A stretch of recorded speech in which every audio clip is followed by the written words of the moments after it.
Chers amis démocrates africains, les amis du monde entier, bonne soirée à ceux qui sont du côté d'Europe, côté d'Afrique certainement. Il est quasiment, on peut dire 18h23, au côté de Nkaï, de Mosenjo, de Kélé, il faut dire, de Mbomo, pour ceux qui connaissent bien le Congo-Brazzaville. Nous avons fait tout ce pays parce que nous avons eu la chance d'un père qui a fait un peu le tour des régions.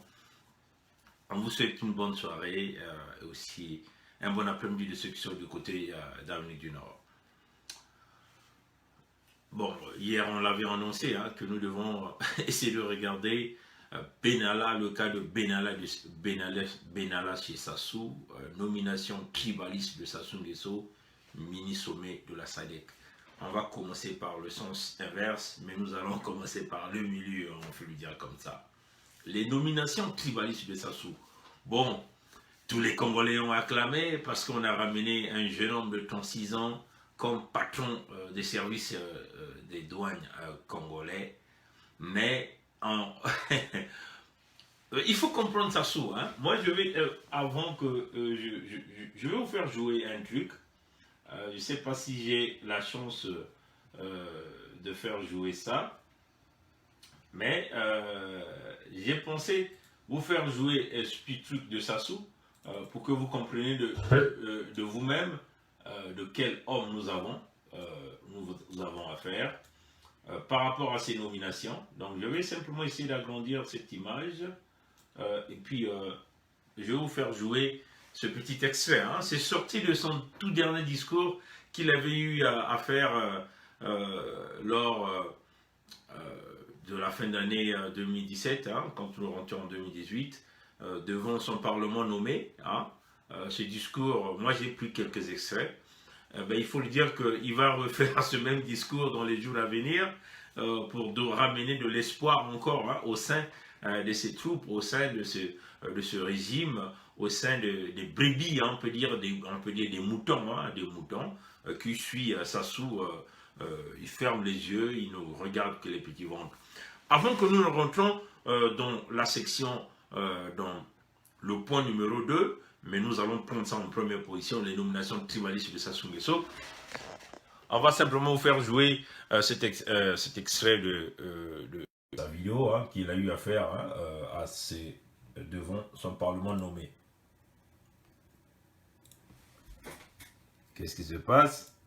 Je vais essayer de voir. Oh, ok, bon, j'ai des petits problèmes, des petits soucis techniques. Je vais essayer de regarder pourquoi le son ne passe pas. Bon, je vais simplement encore essayer de le prendre. Ah, je sais pourquoi. Ok. La responsabilité suprême que vous m'avez confiée exige de moi, vis-à-vis de vous, franchise, vérité et sincérité. François Hollande est obligé de... Ah voilà. La responsabilité suprême que les gourous d'Oyokratie ont confiée à Sassou exige de lui franchise, vérité et sincérité et de tout pareil, c'est ce que lui, Sassou, il est en train de vous dire ici. Mais, chers amis, je vais donc rapidement vous parler des nominations de Sassou Nguesso. On lui demande de faire des réformes, éventuellement de mettre en place un véritable système de gouvernance. Et le manipulateur comme il est, comme il venait de dire dans ce discours, ça exige de lui franchise, vérité.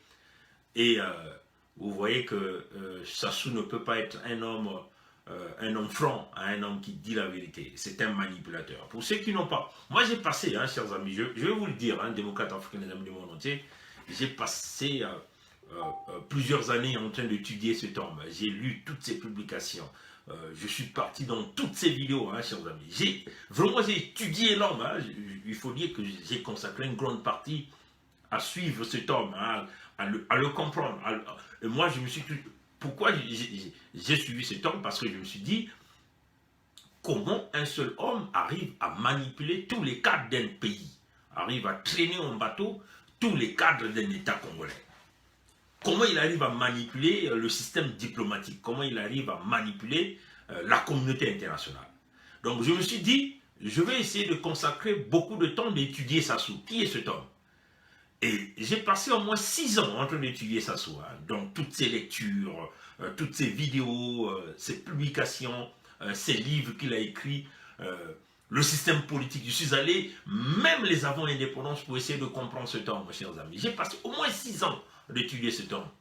Et j'ai compris une chose, Sassou, c'est un manipulateur.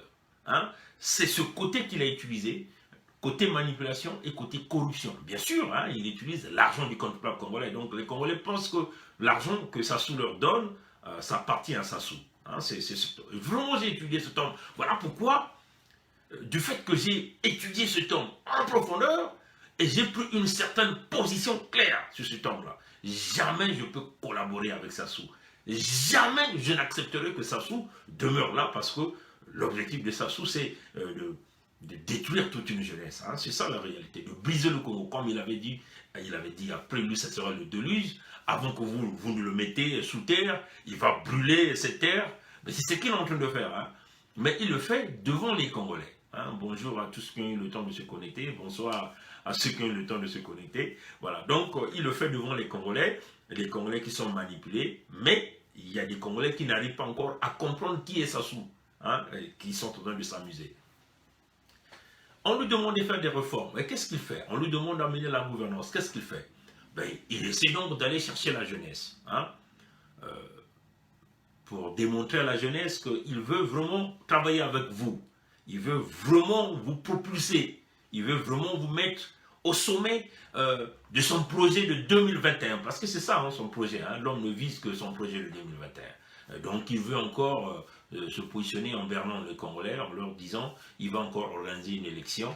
Bon, nous connaissons déjà les résultats de cette élection, parce qu'un despote n'organise pas les élections pour la perdre, mais éventuellement c'est pour la gagner, et même s'il perd, il va changer les résultats. Alors, donc, qu'est-ce que cet homme fait? Au lieu de faire les véritables réformes, il va donc chercher la jeunesse, pour essayer d'entraîner le soutien de la jeunesse avec lui. Vous voyez, puisque déjà, il a déjà conquis, hein, si vous voulez, tous les gourous, hein, toute cette classe, la vieille classe, comme les Méry Martin, comme les Mathias Nzan, il a déjà conquis cette classe par la corruption, parce que tout ce monde-là s'accroche à la corruption, s'accroche à l'argent. Ils sont prêts à brûler le pays, à brûler leur famille, à détruire toute la jeunesse à cause de l'argent, de protéger tous les privilèges qu'ils ont avec Sassou. Et il y a une classe moyenne encore qu'ils maîtrisent. Par exemple, la classe comme les Firmin Aïssa, comme on appelle votre ministrant, là, les Thierry Mungala, les Guy Parfait Kolela, cette classe, il a maîtrisé. Et là, il est en train de conquérir la jeunesse. Vous voyez qu'il a mis quelques jeunes, par exemple, Dukaga, que vous avez vu, qui fait son cinéma, les moutons, hein, qui ont fait beaucoup de cinéma, et ainsi de suite. Et là, qu'est-ce qu'il va vous chercher? Il va vous chercher un petit de 36 ans, qui n'a pas d'expérience, hein, mais qu'il est allé chercher. Mais il est allé le chercher où? Dans la lignée Mboshi. Dans la lignée Mboshi. Le côté tribal. On vous dit, cet homme est le tribalisme, c'est le véritable problème que nous avons dans ce pays. Sassou, c'est un tribal dans le sang, dans la moelle épinière. Vous voyez, chers amis. Il va donc vous chercher un petit. Et dans leur publicité, ils vous disent que bon, mais c'est un homme qui a un doctorat en économie, c'est pas en fiscalité. Vous voyez qu'au lieu de faire des véritables réformes qu'on lui demande, il va donc conquérir la jeunesse. Donc, en emmenant ce jeune homme comme patron des douanes congolaises, on n'en disconvient pas. Hein. C'est-à-dire que je suis très d'accord que les jeunes prennent les leaderships, mais il faut que ce soit des jeunes qui ont une expérience, parce que la douane représente un point très important dans les revenus du Congo. Hein. Et comprenez bien ça, hein, chers amis. La douane représente un point très important dans la génération des revenus du Congo. Donc, on ne peut pas mettre n'importe qui. Il faut que ce soit des gens, l'éducation du côté éducatif, il est calé, ce jeune homme est calé, mais il faut que ce soit quelqu'un d'expérimenté, quelqu'un qui a une vision.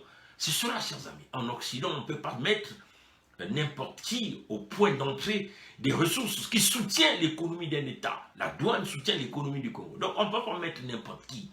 Mais Sassou, qu'est-ce qu'il fait? Il va donc chercher dans sa famille le tribalisme toujours, comme d'ailleurs toutes les autres nominations hein, aux impôts, c'est encore un Itoa qu'il a mis.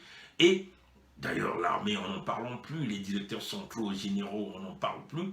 Et là, il va chercher ce jeune homme-là pour le ramener, pour que ce jeune homme-là puisse entraîner avec lui toute sa jeunesse derrière lui. Malheureusement, nous sommes dans le système du baie vitré, tout le monde voit tout le monde écoute tout le monde. Et nous, dans le système du baie vitré, nous sommes allés chercher le CV de cet enfant qu'il est venu donc nommer comme patron des impôts. Mais si vous voyez dans le CV de cet enfant, le CV il est vide. Hein, ça ne montre pas quelqu'un qui a des potentialités, des compétences pour pouvoir, vous voulez, mener les véritables réformes que nous voulons au niveau des services de douane du Congo. Parce que ce sont des points essentiels d'argent. Le système de BVT fonctionne. Ils ont menti le peuple congolais qu'il a un doctorat. Nous sommes encore, nous avons mis la machine parce que nous avons contacté les universités pour que ces universités-là nous démontrent si en réalité il a déjà obtenu le diplôme. Mais quand même qu'il obtient le diplôme, c'est pas parce que vous avez le diplôme que vous avez l'expérience. En Amérique du Nord, on va vous le dire. Hein. Bon, les gens ont toujours dit qu'il faut qu'il y ait une première fois que les gens vous donnent une opportunité. Oui, on vous donne l'opportunité dans le training. Hein. L'opportunité peut être donnée dans le training. Vous passez des temps, vous êtes formé, vous prenez l'expérience, vous travaillez avec des gens qui ont des connaissances et vous grandissez dans la chose. Et à un certain moment, on dit, bon, vous aviez maintenant l'expérience, vous avez les diplômes, vous êtes capable de guider les services de douane du Congo. Alors, ce que Sassou a fait, c'est une démarche stratégique hein, qu'il a fait pour ramener les jeunes vers lui, pour ramener tous ces jeunes du Congo vers lui. Mais nous, dans le système du BVT, nous sommes allés chercher qui est ce Guénolé Bongo Kumo. Qui est ce Guénolé Bongo Kumo? Bon, nous, on va vous le montrer. C'est ça, nous, malheureusement, nous travaillons toujours avec preuve à l'appui, système du baie vitré. Mais tout le monde peut faire ce qu'on fait, hein, tout le monde peut aller regarder ça, mais c'est ce que nous appelons l'intuition. Hein. L'intuition, vous devez être guidé de l'intuition. C'est ça l'intuition de la recherche. Vous devez être guidé. Mais qui est cette personne? Mais où est-ce que je peux aller retrouver ces informations? Laisse-moi peut-être regarder là, et peut-être que par là, je vais aller regarder. C'est ça, hein, l'intuition que nous développons pour aller regarder. Regardez pour trouver des informations. Et donc, tout un chacun de vous pouvez aussi faire ce que nous avons fait, mais vous n'avez pas eu cette intuition-là. Vous voyez, donc, vous devez quand même nous donner du crédit par rapport à ça. Bon, donc, on va essayer de regarder. Nous sommes allés donc regarder ce monsieur, ce jeune homme que Sassou venait de nommer comme patron de douane congolaise, un service très essentiel dans l'économie du Congo. Il est allé donc chercher ce jeune homme que nous appelons ici Guénolé Bongo Kumu. Donc, il faut le dire que d'après ce que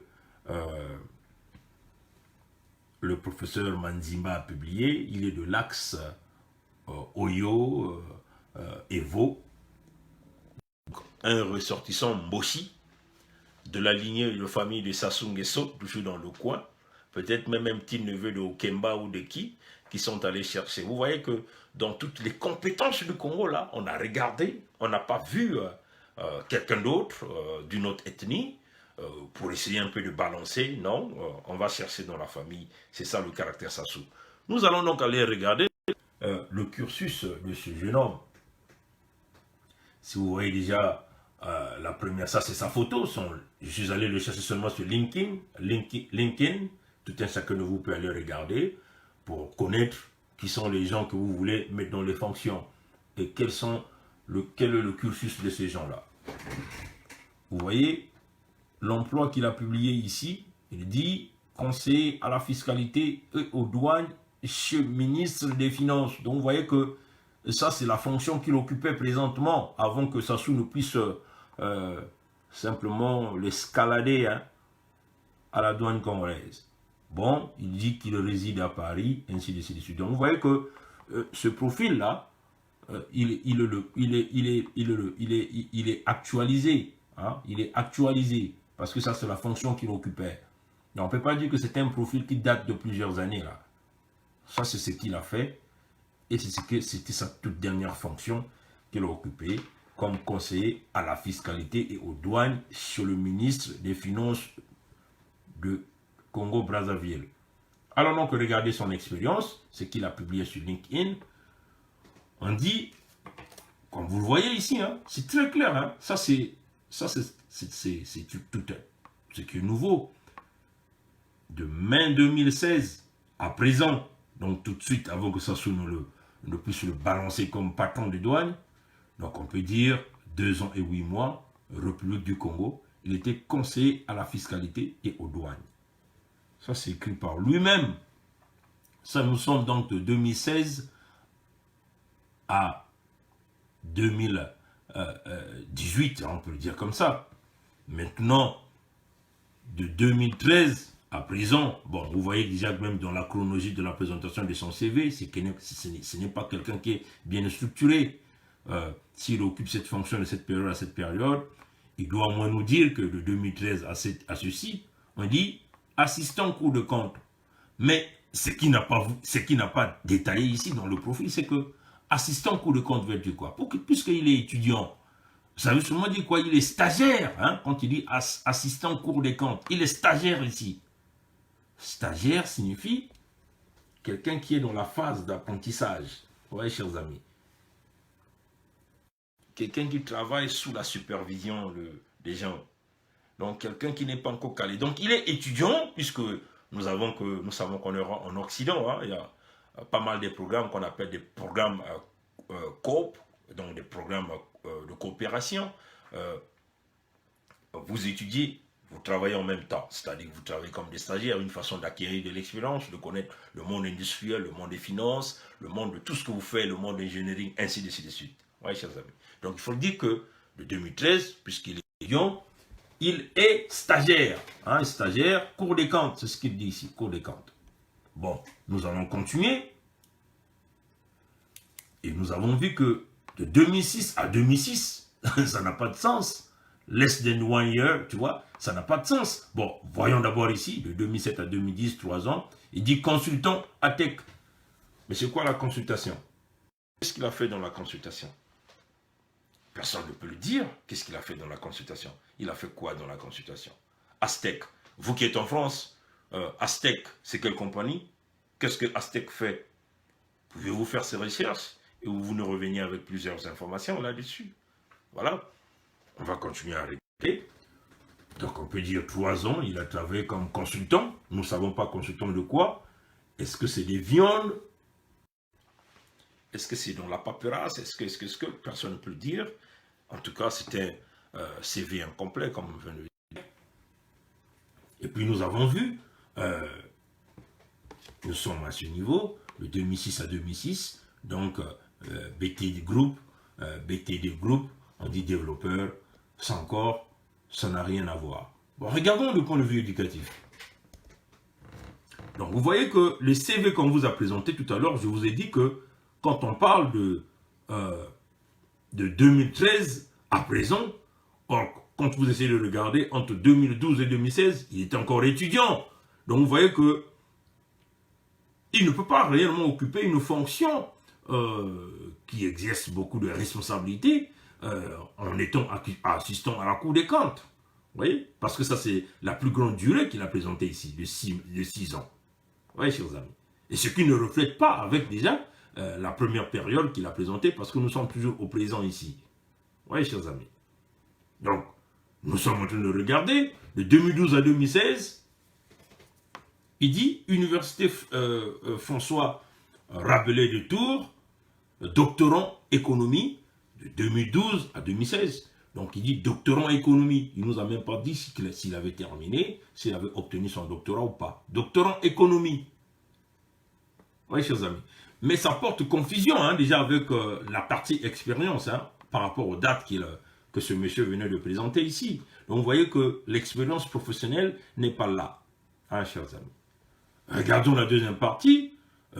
On nous parle ici de 2010 à 2011. Université de Paris 1, Panthéon-Sorbonne, on dit Master Monnaie Banque Finance. Vous allez encore un peu plus bas.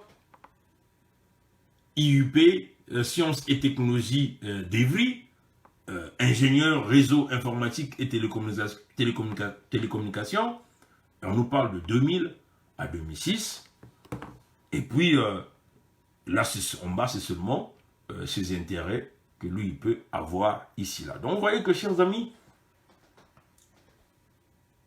ce profil qui nous a présenté à LinkedIn, il a clairement détaillé la fonction, sa fonction au niveau du ministère au niveau du ministère des Finances au Congo. Il a clairement détaillé, mais les autres, il ne l'a pas détaillé. Pourquoi?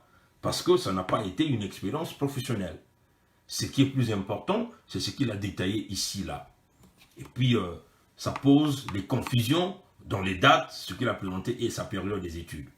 Et nous voulons dire aux Congolais que ce monsieur nous dit que c'est un doctorant. Un doctorant, c'est un candidat au doctorat. Comme moi je le suis, comme Odilon Ngundu le suit, comme pas mal de Congolais le sont. Un doctorant n'est pas égal au docteur. Un doctorant, c'est quelqu'un qui est encore en train de faire ses études, qui fait ses recherches et qui va terminer ses recherches et présenter sa thèse, aller soutenir sa thèse, et puis on va lui bombarder tout un tas de questions, il va répondre à tout ça, et en ce moment-là, on peut le déclarer comme étant quelqu'un qui a eu son PhD. Donc vous voyez que, chers amis, du point de vue expérience, ce compatriote ne présente pas assez d'expérience. Du point de vue éducation, c'est un compatriote qui est très éduqué, il faut le dire comme ça, il faut le reconnaître, très éduqué. Et là encore, il faut aller vérifier ses diplômes qu'il venait de présenter ici. Les diplômes qu'il a, tout ce qu'il a étalé. Nous demandons à nos amis, ceux qui sont à Paris, de faire ces recherches-là, de vérifier ça, de vérifier s'il a obtenu ses masters dont il a appelé, s'il a obtenu ses diplômes de programmation. Allez-y vérifier ça, ça c'est très important. Et puis, dépouiller le système SASU. Mais, chers amis, à ce que nous sachions que quand il s'agit de faire des grands recrutements de ce genre, ça ne doit plus passer par des nominations. Voilà pourquoi on dit, dans le discours que nous venons de faire passer, la transparence qu'on demande à SASU, ce n'est pas de procéder par des nominations. Parce que toutes les nominations de SASU sont faites par des conflits d'intérêts. Des conflits liés à l'ethnie, des conflits d'intérêts liés à la famille, des conflits d'intérêts liés toujours dans la conservation du pouvoir. Il s'agit de pouvoir politique, de pouvoir monétaire, de pouvoir social au niveau du Nord, au niveau dans son clan. Et ça, ce n'est pas de la transparence. La transparence, quand il s'agit si vous voulez, de pouvoir recruter et embaucher des gens, surtout sur ces genres de fonctions. Nous connaissons qu'au Congo, il y a une institution qu'on appelle ONEMO, l'Office, c'est pas congolaise de l'emploi et des petites et moyennes entreprises, un truc pareil qui existe. Donc, la transparence exigeait quoi? Que l'offre soit donnée à cette institution, et cette institution va donc mettre en place des critères qui permettront d'embaucher des gens sur cette fonction-là. Donc, parmi les critères, il devait certainement avoir l'éducation, il devait certainement avoir une expérience de tant d'années dans tel domaine, ainsi de suite. Donc, on va lister les critères. Oui, chers amis. Nous nous souvenons ici en Ontario, je crois que le commissaire de police de l'Ontario, qui est un ami de la famille du premier ministre de l'Ontario, a obtenu cette position comme étant le nouveau commissaire de police. Mais ça fait du tohu-bohu ici parce que les gens ont dit que ce monsieur est un ami de la famille du premier ministre et les gens soupçonnent qu'il y a eu conflit d'intérêts. Et donc ce monsieur ne peut pas s'exercer maintenant. Il faut qu'il ait toutes les enquêtes des commissariats à l'éthique, l'ombudsman, comme on dit, ceux-là qui font des partis totalement indépendants, qui font toutes les études, puisque les gens ont encore dit que les critères de sélection ont été modifiés au cours de la sélection. Et ça encore, ça présente un conflit d'intérêts. Vous voyez, chers amis. Et donc, les critères de sélection pour des postes de responsabilité de l'État congolais, des grands postes comme celui de patron de la douane, qui est une source de revenus pour le peuple congolais, ça ne peut pas se passer par une nomination de Sassou par une nomination d'un ministre, par une nomination de qui que ce soit ou par un général, parce que ça va se faire par une affaire de ce que nous appelons conflit d'intérêts. Et la nomination de ce monsieur-là, de ce jeune homme Guénolé, s'est faite sous un conflit d'intérêts.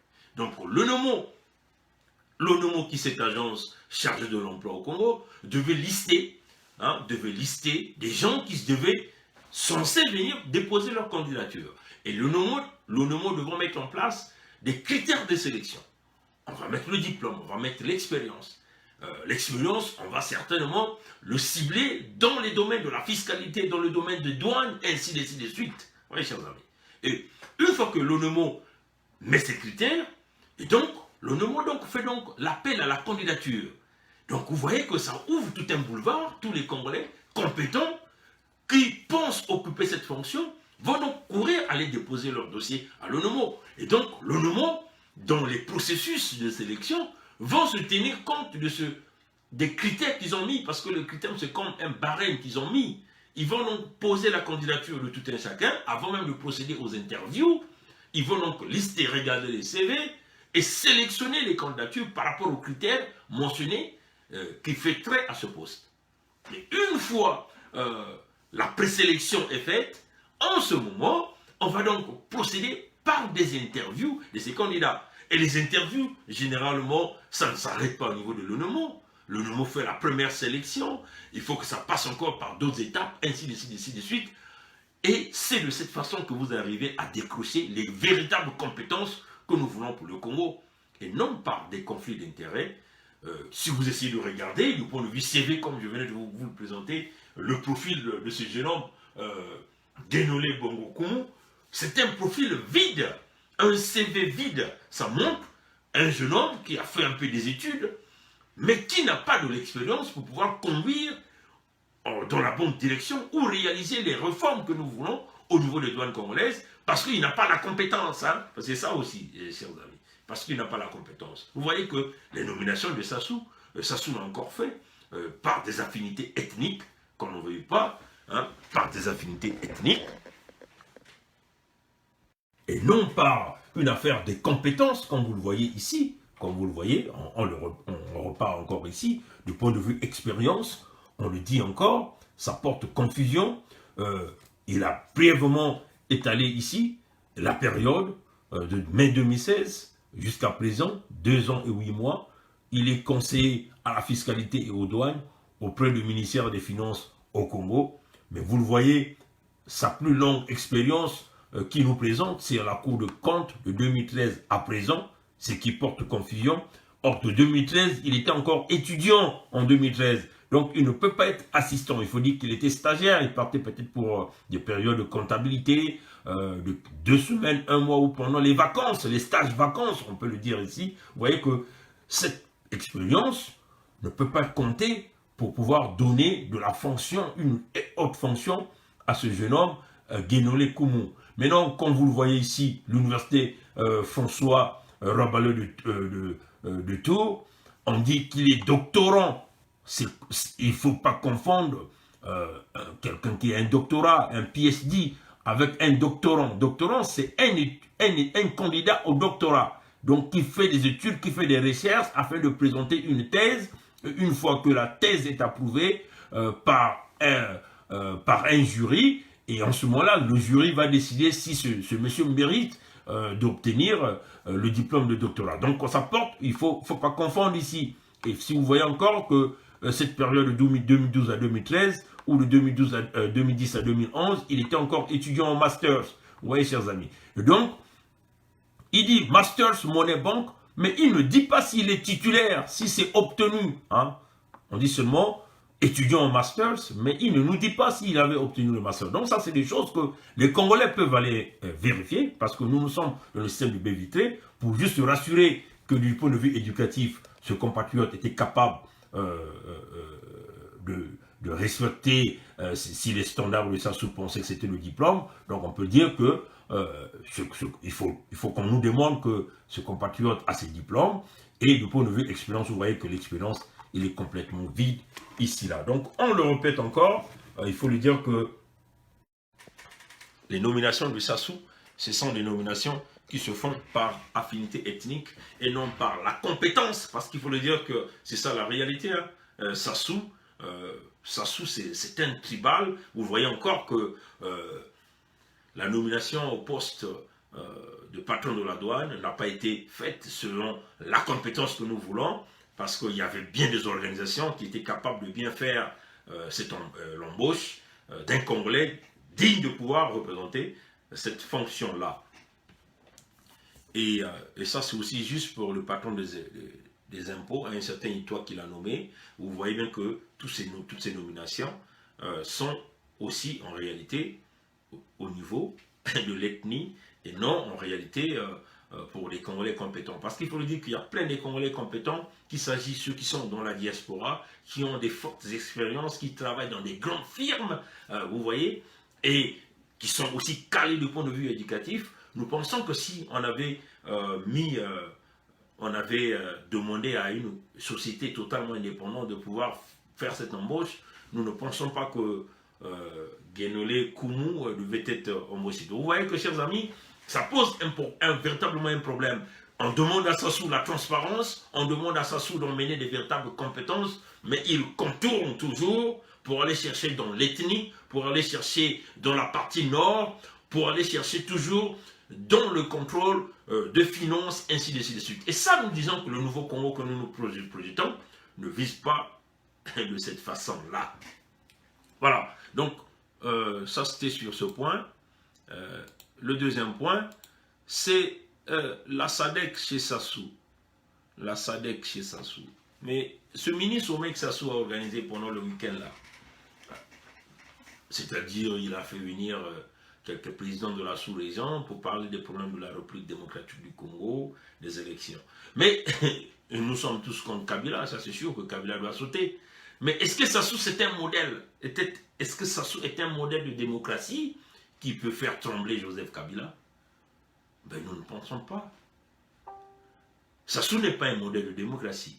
Si Sassou était un démocrate, bon, nous pensons que peut-être que Kabila pouvait aussi être là aussi. Ouais, mais Sassou n'est pas l'exemple de la sous-région. Ce que, chers compatriotes démocrates africains, vous devez comprendre, hein, les stratégies de Sassou, c'est saisir l'opportunité. Saisir l'opportunité. C'est comme ça que cet homme, pendant les 6 ans que j'ai fait pour étudier l'homme en profondeur, moi j'ai étudié Sassou de ses ongles jusqu'à dans sa tête, jusqu'aux les cheveux. Hein. C'est un, comme on dit, un opportuno-situationniste. Vous voyez, Sassou saisit les opportunités. Il sait qu'il y a une bulle qui risque de s'exploser en République démocratique du Congo. Et lui, il doit être au centre. Nous avons vu le fiasco qu'il a fait en République centrafricaine. Il est avec les Séléka, les Balaka, le gouvernement, et le chaos qu'il a créé, bien sûr avec le système de la France-Afrique, continue à piller les minéraux de la République centrafricaine. Nous l'avons encore vu comme le médiateur au niveau de la Libye, toujours dans le fiasco. Il profite à chaque opportunité. Et là, le voilà qui se démène dans les affaires de la République démocratique du Congo. Lui qui a créé le génocide au Congo, hein, pendant 2 ans, il a bombardé aux armes lourdes de la République, le département de Poul. Il a créé le génocide. Lui qui n'a même pas voulu ouvrir les couloirs humanitaires, hein, pour permettre à nos parents qui sont au département de Poul d'obtenir la nourriture, de se faire soigner et tout. Lui qui a massacré les populations du Congo pendant la période de référendum qu'il a forcé, hein, aujourd'hui veut tenir des grandes réunions de la sous-région en démocrate. Mais le président angolais là, on comprend que ce n'est pas un homme expérimenté, hein, parce que quand même il faut rabaisser l'Angola jusqu'à ce niveau. Bon, on comprend que l'Angola demeure l'allié de Sassou dans le pillage de la sous-région, dans la destruction. On peut le dire comme ça, parce que l'Angola aujourd'hui, on l'a toujours dit, le jour où nous on va se libérer convenablement, on doit se préparer pour aller frapper l'Angola, parce que il faut le dire que l'Angola a des comptes à nous rendre, hein. C'est ça la réalité. Par le coup d'État de Sassou, l'Angola a envahi le Congo militairement, hein. Et ça c'est connu de tout le monde. Sassou ne peut pas être l'exemple de démocrate. qui veut vouloir donner des leçons à Joseph Kabila. En guise de quoi? Sassou, c'est un assassin, c'est un pilleur. Là encore, il faut regarder la République démocratique du Congo, un pays peut-être de plus de 65 millions, mais ils ont une dette sur le PIB peut-être de 12 ou 15% sur leur PIB. Un grand pays avec plusieurs habitants. Mais le Congo, regardez, un pays de 4 millions, plus de 200% du PIB. On peut le dire comme ça c'est des chiffres qui sortent de partout, puisque le FMI n'a même pas, jusqu'aujourd'hui, n'a même pas encore les véritables données, hein, puisque la dette de la Chine, le sous-secrétaire adjoint au Trésor américain l'a dit, M. David Mepas, il dit, ils ne connaissent pas. La Chine est incapable de dire même combien le Congo doit. Et le Congo lui-même ne connaît même pas combien le Congo doit à la Chine, ça ne sort pas de moi. Les vidéos sont là de M. David Mepas, devant le Congrès américain, il a dit. Oui, chers amis, donc c'est très grave, c'est très grave. Et Sassou qui se permet de faire des réunions au nom de la République démocratique du Congo. Donc lui, il est qui? Mais si Kabila saute, Sassou doit sauter. Parce que nous faisons face à deux voyous qui brisent la sous-région, qui créent la désolation dans les familles, et qui emmènent le deuil, qui pillent les économies. C'est ça la réalité. Sassou ne peut pas être un exemple si les Occidentaux aujourd'hui se disent de chasser Kabila, et c'est Sassou qui va rester. En fonction de quoi Sassou va rester? Vous voyez? Et puis, il a quand même le culot hein, au cours de sa réunion. Il met une chaise vide et devant, il y a une étiquette qui dit République démocratique du Congo. Sassou doit se gêner, hein, franchement. Mais ce que vous comprenez, c'est l'opportunité que l'homme cherche. Il cherche une visibilité. Hein, qu'on le regarde dans toutes les télés du monde, toutes les radios du monde, pour qu'on entende que Brazzaville a pris l'initiative d'organiser un sommet de la SADC, au mini-sommet de la SADC à Brazzaville, gouverné par Sassou, qu'on cite son nom. Vous ne connaissez pas Sassou, chers compatriotes. Même les Occidentaux, certainement, ne connaissent pas cet homme-là. Ils le connaissent peut-être par la corruption facile. Hein. Mais en tout cas, nous avons pris le temps de bien comprendre cet homme. Voilà pourquoi nous sommes carrés dans nos positions. Ou c'est la tête de Sassou, ou c'est rien. C'est ça la réalité. C'est ça la réalité, chers amis. Donc, on le dit, Sassou ne peut pas être donneur de leçons à Joseph Kabila parce que c'est le tabac de la même pipe. Celui qui a soutenu Joseph Kabila dans tout ce projet-là de déstabilisation que nous sommes en train de voir, de se maintenir, de tirer en longueur la transition, de tirer en longueur l'organisation des élections, ça fait partie du plan de Sassou. Sassou est le mentor de Kabila sur ce plan. Et Sassou ne peut pas faire semblant de venir jouer aux pompiers alors qu'il est le pyromane en République démocratique du Congo. C'est ça la réalité, chers amis. Donc, chers amis démocrates africains, c'est ce que nous sommes en train de dire ici. Il va falloir que nous, peuple congolais, nous élevons parce que vous allez encore voir que dans les jours qui vont venir, il viendra encore devant ces parlementaires nommés faire son petit discours. Ces mêmes parlementaires d'oyocratie iront encore souhaiter les vœux à Sassou et Antoinette, des espions. Chers amis, il faut que le peuple se réveille. Le peuple se réveille. Vous prenez votre conscience, vous prenez vos responsabilités. Les militaires congolais, prenez le courage de Dadis Camara. Dadis Moussa Camara, un capitaine guinéen qui a pris ses responsabilités et qui a fait ce qu'il a fait. Oui, chers amis. Donc, on le dit, Sassou est un manipulateur. Il ne peut pas être donneur de leçons ni à la SADC. Mais pourquoi les Yowoni Museveni ne sont pas venus alors qu'ils font partie de la SADC? Pourquoi Kagame n'est pas venu? Pourquoi Kourouziza n'est pas venu? Comprenez les enjeux. Oui, chers amis. Donc, il faut que vous soyez très intelligents. Très intelligent. Sassou organise ce genre de choses pour faire plaisir à qui? À la France. Pour faire plaisir, parce que la France vise un grand intérêt en République démocratique du Congo. La France qui a été talonnée en Syrie par les Américains qui viennent de sortir, ils disent que non. Trump dit que les Américains ne peuvent plus continuer à jouer aux gendarmes du monde, là, parce que ça coûte de l'argent. Et pendant ce temps, les Européens sont en train de jouer à l'économie, piller l'Afrique, mais ils ne veulent pas cotiser sur les affaires de l'OTAN. Et les Américains se sont en train de faire ce sale boulot-là. Pourquoi on donne la mauvaise réputation aux Américains? Pourquoi? Vous voyez? C'est ça la réalité. Leur projet, c'est déstabiliser la sous-région, maintenir Kabila, faire semblant de jouer aux pompiers, mais ils demeurent des pyromanes, tout en soutenant. Après ce petit mini-sommet, c'est des coups de fil qui se font avec Kabila pour dire, ils se mettent à sourire, à rire, et ainsi de suite. Donc vous voyez que dans tout ce que nous avons dit, ce sont les peuples eux-mêmes qui prennent des responsabilités. Parce que ce qui se passe à l'intérieur, quand les peuples se soulèvent, aucun pays occidental ne peut contrôler ça. Et ils contrôlent l'extérieur, nous empêcher d'envoyer de la nourriture, de l'argent, d'envoyer les armes pour aider nos nôtres à se défendre. C'est ça la réalité. Mais les bulles qui s'explosent à l'intérieur est incontrôlable par l'Occident. C'est ça la réalité. Donc, on le dit en République démocratique du Congo, un despote n'organise pas les élections pour partir. C'est impossible. Nous sommes en train de le dire à nos amis de la République démocratique du Congo. La ville de Kinshasa, qui a quasiment plus de 15 millions d'habitants, mais 15 millions d'habitants, imaginez 5 millions de gens dehors, Kabila va résister. Il y a des gens qui vont tomber, parce que c'est ça le prix de la révolution. Mais malheureusement, Kabila ne va pas résister. Parce que vous avez 5 millions de gens qui marchent pour aller prendre le pouvoir.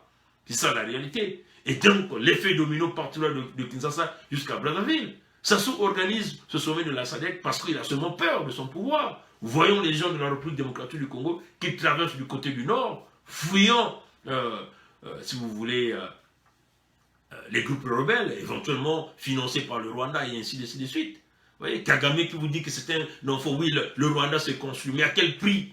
En sacrifiant les enfants d'Afrique.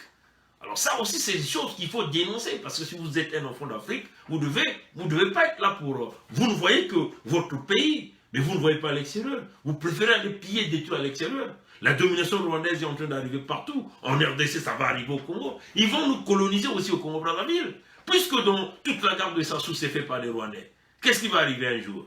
Mais c'est un coup d'État. Et c'est un Rwandais qui prendra des commandes, et ainsi de suite. L'effet domino va continuer. C'est un plan. Est-ce que ça fait partie de l'ordre mondial? Peut-être possible.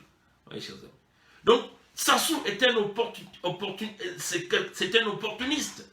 Il saisit l'opportunité pour se ficeler un chemin dans la diplomatie, et que tout le monde puisse continuer de parler de lui. Il organise un sommet. Ça va changer quoi? Nous savons le chaos qui est en cours avec les élections en République démocratique du Congo. Et donc, ce n'est pas Sassou qui va l'empêcher. Sassou qui va empêcher le projet de Kabila. Kabila va se maintenir coûte que coûte. Donc, c'est au peuple d'aller chercher son pouvoir. C'est ça la réalité. Vous voyez? Donc, sommet de la SADC, pour nous, c'est un non-lieu qui n'a rien abouti, qui n'a sinon que donner encore des honneurs à Sassou. On va terminer par Benalla chez Sassou. Mais qui est ce Benalla-là? Vous savez... Entre-temps, on l'appelle responsable de sécurité du Parti Socialiste et du mouvement, le parti d'Emmanuel Macron. Entre-temps, c'est un collaborateur de l'Élysée, chargé de mission de l'Élysée. Donc, quelqu'un que, bon, nous savons, avec tout ce fiasco qu'il y a eu le 1er mai 2018, là où il s'est mis à tabasser les manifestants, il a usurpé... il a utilisé de l'uniforme, donc on peut dire qu'il a été mis en examen pour violence volontaire, port prohibé et sans droit d'insigne réglementé par l'autorité publique, recel d'images issues d'un système de vidéoprotection. Ça sont les mises en examen qu'il a été mis. Bon, entre-temps, il a disparu sur les radars. Là, le monde fait des révélations.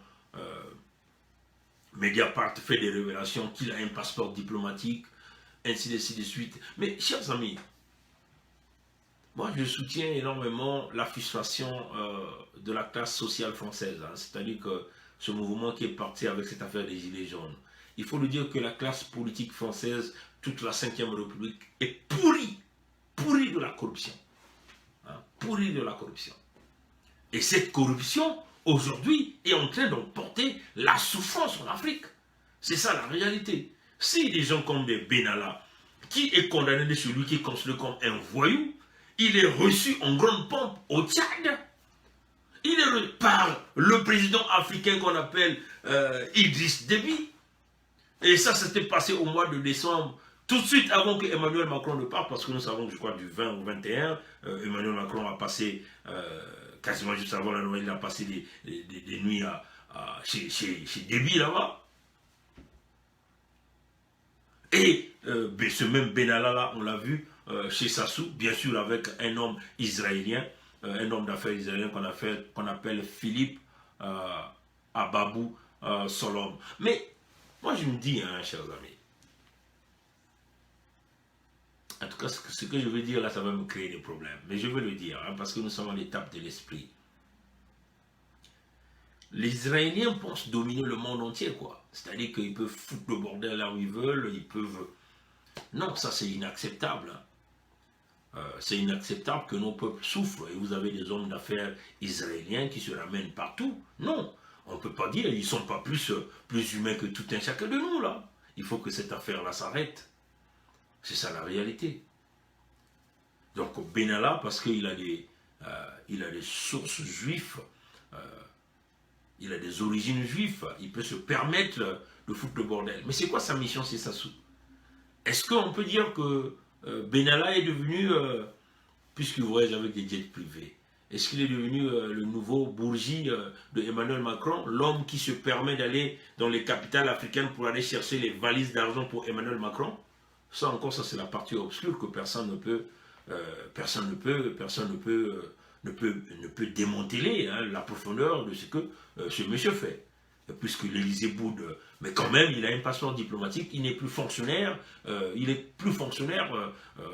fonctionnaire de l'Élysée. Mais c'est quand même bizarre, hein. Toute la classe politique est pourrie. Emmanuel Macron a des problèmes avec des gilets jaunes, et le voilà va aller prendre donc Nicolas Sarkozy, qui vient en grande pompe. Mais c'est quoi cette affaire-là? Pendant ces gens-là voyagent avec l'argent du contribuable français, les jets privés. Et le pauvre gilet jaune est souffrant, n'arrive pas à boucler le deux bouts du mois. Mais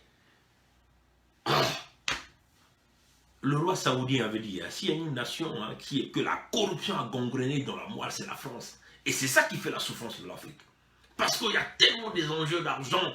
Chaque chef d'État, celui qui vient à l'Élysée, saisit l'opportunité pour devenir un multimilliardaire. C'est-à-dire, il crée des réseaux flous, des gens qui vont chercher le cash dans les capitales africaines. Mais c'est pas possible. Et des gens comme des Benalla qui sont considérés comme des voyous dans leurs États, ils sont reçus en grande pompe par des chefs d'État africains. Mais c'est quoi cette affaire-là? Pourquoi l'Afrique doit-elle être la poubelle? C'est-à-dire des chefs d'État qui n'ont aucune dignité. Donc, Sassou va dîner avec Benalla. Ça vient pas de moi, ça vient du monde, hein. Tout le monde a lu ça. Je crois qu'on peut encore aller lire ça. Hein. L'Express aussi a publié cette affaire. Hein. On va simplement tourner la caméra pour qu'on ne nous dise pas que nous, on invente des choses ici. Hein. Vous voyez ici, ça vient de l'Express. Hein. Quand Benalla rencontre les présidents du Tchad et du Congo, et si vous lisez tous ces articles, voilà ce Benalla dont nous sommes en train de parler. C'est ce monsieur qui a des origines juives, qui devient maintenant l'homme le plus puissant de la France parce qu'il a des origines juives. Ça c'est incroyable. Et les chefs d'État africains commencent à s'agenouiller, même devant un homme qui est mis en examen dans son pays, qui est considéré comme un voyou dans son État, dans son pays d'origine. Mais ça, c'est du jamais vu. C'est du jamais vu. Pourquoi l'Afrique doit devenir une poubelle absolue, hein? Benalla qui est considéré comme un voyou dans son État, on dit qu'il a été mis en examen pour violence volontaire, pour le port prohibé, et son droit d'insigne est réglementé par l'autorité publique. Recel d'images issues d'un système de vidéoprotection. Mais Sassou le reçoit en grande pompe.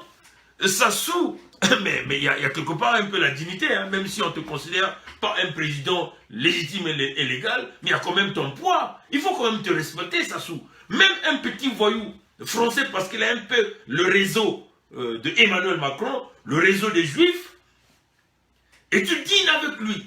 Et l'article dit qu'il a même logé le gars là où il loge ses visiteurs les plus privilégiés, quoi.